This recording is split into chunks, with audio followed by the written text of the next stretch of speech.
What's up, Ranger fans, and welcome back to a brand new episode on my channel. As always, I'm Jay, and in case you haven't guessed it, I am a huge Mighty Morphin Power Rangers fan. But today, guys, I'm actually starting part 1 out of a 3-series video called How to Fix the Power Ranger Films. And today's video is actually going to be all about the recent reboot that came out in 2017. And this video is unfortunately going to be outlining all the shortcomings with the film. But before we get into it, make sure you drop a like and subscribe if you dig this video. And if you are, make sure you hit that bell button to see more of my content. But anyway, guys, let's jump into why Power Rangers 2017 failed. So the film itself was actually a retelling and reboot, like I said, of the first series, which was Mighty Morphin Power Rangers. So that included Jason, Kimberly, Trini, Billy, and Zach, and then it ended up making it a more contemporary thing. From the very beginning, the setting itself of Angel Grove just seems a little bit off. I mean, we really didn't get a lot of greenery. We had a small town. We get a lot more mountains, not so many parks and kind of nice green grassy hills and stuff. Angel Grove didn't seem like Angel Grove. Now guys, if you remember the Power Rangers show, like I keep alluding to, all of the characters had 5 distinct personalities, they seemed pretty individualized, and they actually had a little bit more going for them, self-esteem wise. It gets to be real old when every single character is on that same downbeat and everything.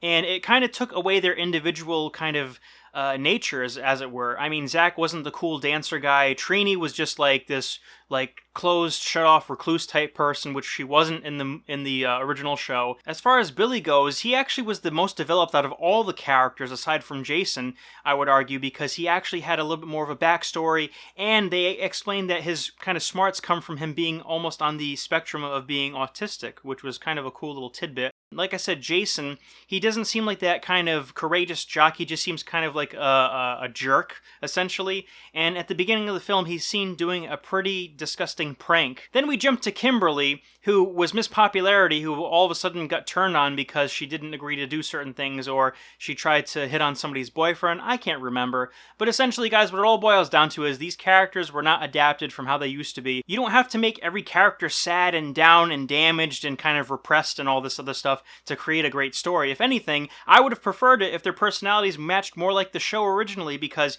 each of them were individual. Yes, they had problems, but they had a decent amount of self-esteem. In this, like, movie itself, I feel like none of the characters had any self-esteem worth anything until maybe like the last 30 minutes of the film, which really wasn't necessary. And speaking of unnecessary things, where was the action in this film? I mean, all the long, drawn-out, suspenseful things that they teased inside of the story, and they waited till the last half an hour to give us a somewhat dull action set with the Rangers actually finally morphing, which they hadn't been able to up to a certain point. And then they fight this big gold glob of crap, which is called Goldar.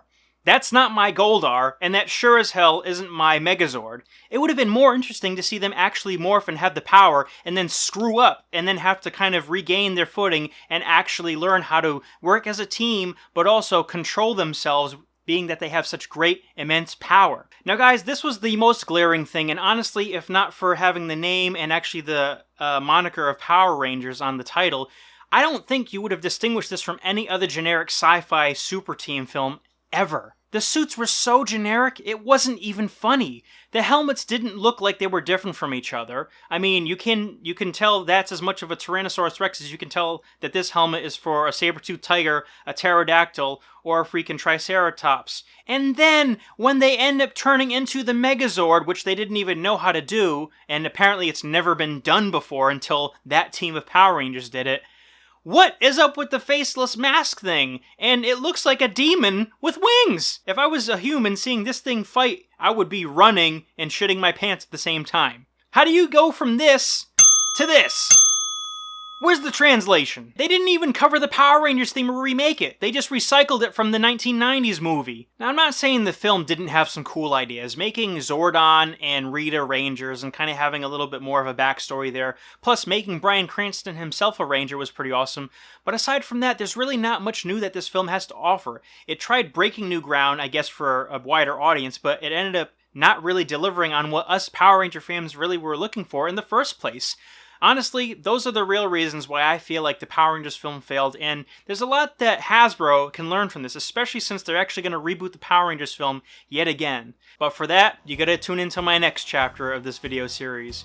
But anyway, guys, thank you so much for joining me on part 1 of fixing the Power Rangers films. If you liked it, leave a comment down below and give me some insight on what you want to see in the next Power Ranger films, and what your favorite Power Ranger series was down below. But anyway, guys, thank you so much for joining me. Don't forget to like, comment, and subscribe, and until next time, I'm Jay. So take care. Bye.